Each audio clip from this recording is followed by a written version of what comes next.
Boa noite, bem-vindo ao Alerta Portugal. Esta semana centramos atenções sobre um crime macabro.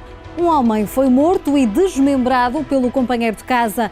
O corpo foi encontrado em vários sacos de plástico, já numa zona de mato no Cadaval. O suspeito está já em prisão preventiva. É um caso misterioso, onde ainda há muito por explicar. É por isso o tema que está hoje em cima da nossa mesa. Contamos com a ajuda do Dr. Miguel Matias, advogado. Muito boa noite. E também da doutora Catarina Graça. Muito boa noite. Bem-vindos aos dois ao Alerta Portugal. Dr. Miguel, as autoridades foi fácil, em parte, chegar a este suspeito, porque no próprio local onde abandonou parte deste corpo, deixou luvas com impressões digitais. Impressões digitais, sim. Pois, parece que sim, portanto, e a investigação da Polícia Judiciária está a ser encaminhada naturalmente para que exista aqui uma similitude de comportamento no crime de homicídio e no crime de profanação de cadáver. Portanto, o suspeito negará o crime principal, dito assim, que é uma estratégia de defesa, claro, porque estamos a falar de um crime que tem uma moldura penal muito mais pequena, de 2 anos, e portanto pode eventualmente julgar apenas 2 anos. Com prescrições e coisas mais fáceis que não no crime de homicídio, que tem uma moldura penal, neste caso qualificado, até 25 anos de prisão.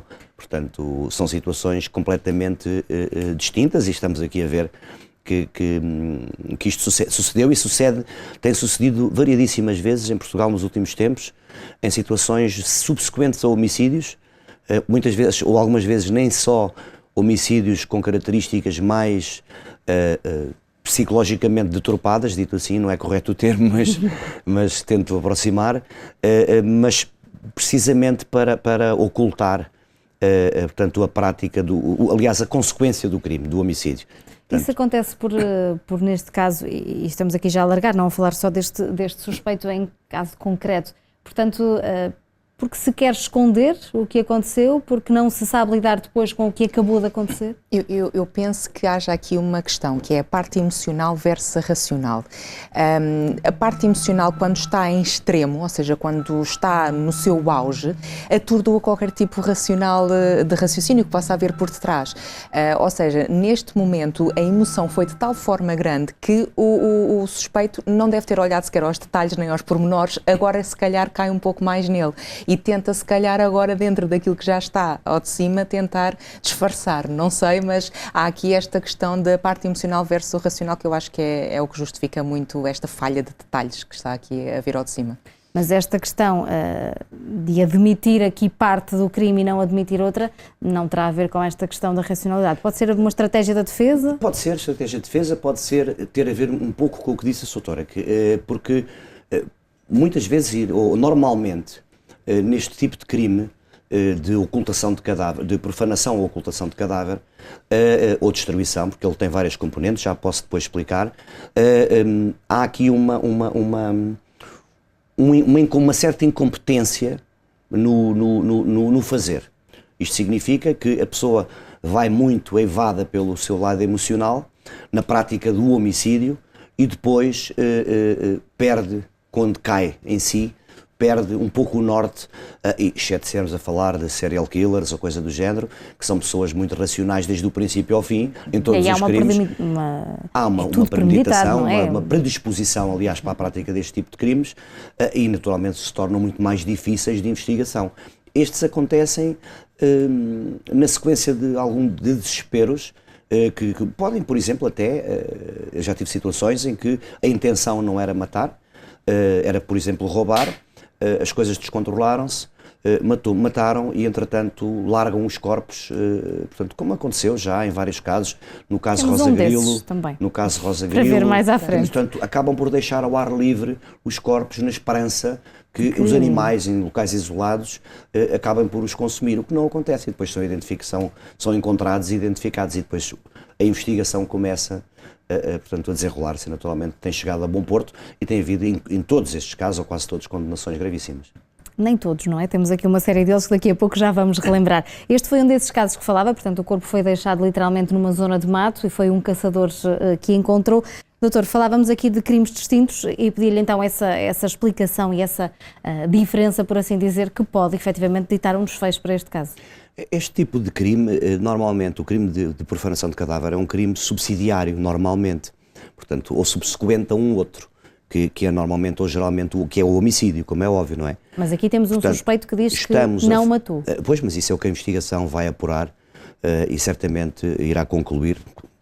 Não sei para que lado, mas isso aí... Estamos cá para esperar e para ver, mas há uma coisa que sei, é que a nossa Polícia Judiciária é extremamente competente e em particular neste tipo de criminalidade, e portanto isso... Mas este crime, como me pediu para explicar, este crime normalmente, quando acontece, é subsequente a outro. Portanto, estamos a falar de um crime de destruição, parcial ou total do corpo, estamos a falar de um crime de ocultação, e estamos a falar, podemos também falar, no caso da linha B do artigo, na profanação do cadáver, portanto, por exemplo, no cometimento de atos que vão para além do bem jurídico que se visa, que tutela este crime, que é o respeito aos mortos. E, portanto, também acontece ser um crime primário em situações, felizmente, muito mais excepcionais, que têm a ver com os atos sexuais com cadáveres, portanto, muitas vezes praticados, muitas vezes não são muitos, mas praticados por profissionais que trabalham nos cemitérios. Portanto, há também este tipo de, não sei se é uma parafilia ou não, mas que é algo de perturbador face àquilo que é o bem jurídico que se protege.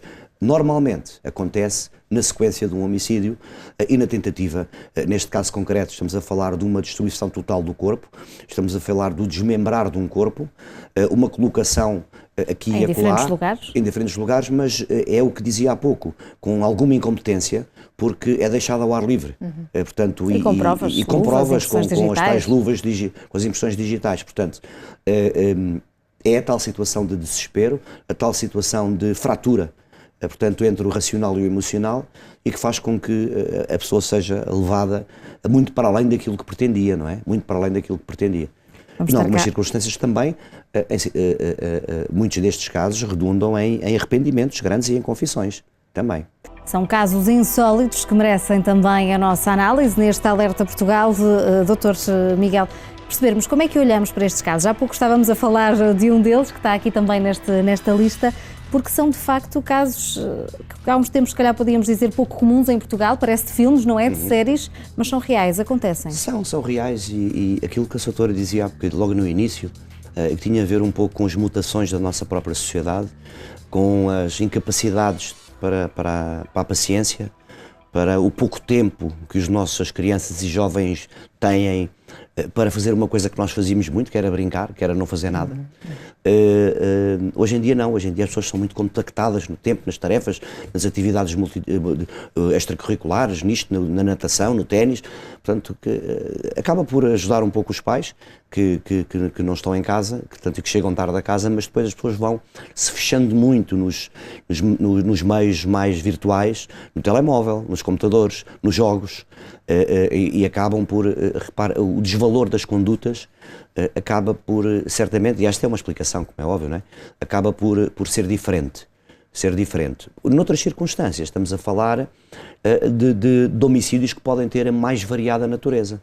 Podem ser passionais, o caso que estamos a falar, passionais, mas não no sentido aqui da diminuição da culpa, porque os crimes passionais são normalmente origem, não é? São crimes privilegiados, portanto têm uma moldura penal mais pequenina. Portanto, aqui não, estamos a falar de um crime de homicídio qualificado, portanto, pela forma como se mata, portanto, e pelas razões mais fúteis pelas quais se produz o resultado de morte. Temos aqui 3 casos completamente diferentes, são não é? distintos, pode ser por paixão, pode ser por tentativa de roubo, como aconteceu em muitos casos, como aconteceu, por exemplo, naquele caso no Algarve de desmembramento também de um corpo de um jovem por duas pessoas, uma pelos vistos terá sido absolvida, em que a intenção era precisamente ficar com o dinheiro, portanto, porque o ser humano também é por natureza mesquinho, não é? Portanto, e nós não somos propriamente anjinhos, nem a sociedade assim é. E, portanto, nós, com tudo isto, este pote, vá lá dito assim, de impaciências, de falta de paciência para crescer, para viver, para não aceitar o não, se não me dás, eu faço isto, acabamos por conduzir-nos a sociedades mais violentas, como é óbvio, e temos vindo a ver isto mais vezes. Estamos a ver isto também em situações de roubos mais violentos. Aconteceram e acontecem, por exemplo, aconteceram parte deles nas zonas rurais, no Algarve e no Alentejo, pessoas idosas com a intenção de roubar, portanto, e em que se mata. Portanto, há uma violência acrescida, isto sem querer fazer aqui dizer que isto são pessoas de determinada origem, mas isto aconteceu. Mas não são. Não são. Pois não.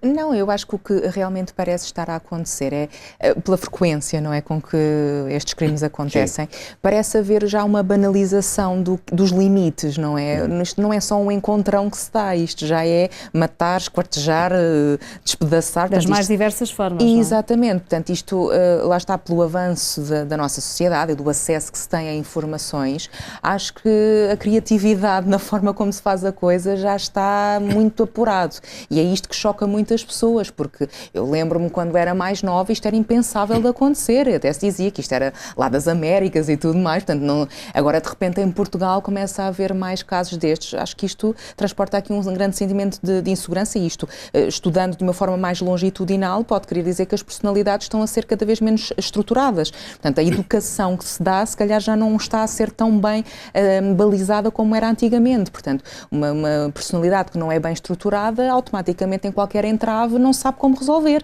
E, portanto, há aqui alguma forma de, este é um termo se calhar muito forte, prevenir casos como estes, sim, que muitas vezes não dão qualquer sinal até acontecerem, atenção, não é? Exato, pode ser um caso silencioso, por assim dizer, mas eu acho que quando em vez dá para perceber já numa tendência, até mesmo o bullying que há nas escolas, já há uma tendência de querer magoar, de querer ferir o outro, e isto já é uma tendência, se isto for uma coisa que fica ali circunscrita a uma fase e haja ali o reconhecimento que não se procedeu bem, é uma coisa, mas quando temos pais por detrás destes bullies a não perceber porque é que o filho tem aquele comportamento, é porque se calhar partilha da mesma índole, e portanto isto já é uma questão mais geracional do que outra coisa, e estes sinais são se calhar aqueles que têm que ser logo determinados desde cedo, para prevenir que as coisas escalem a este ponto, não é?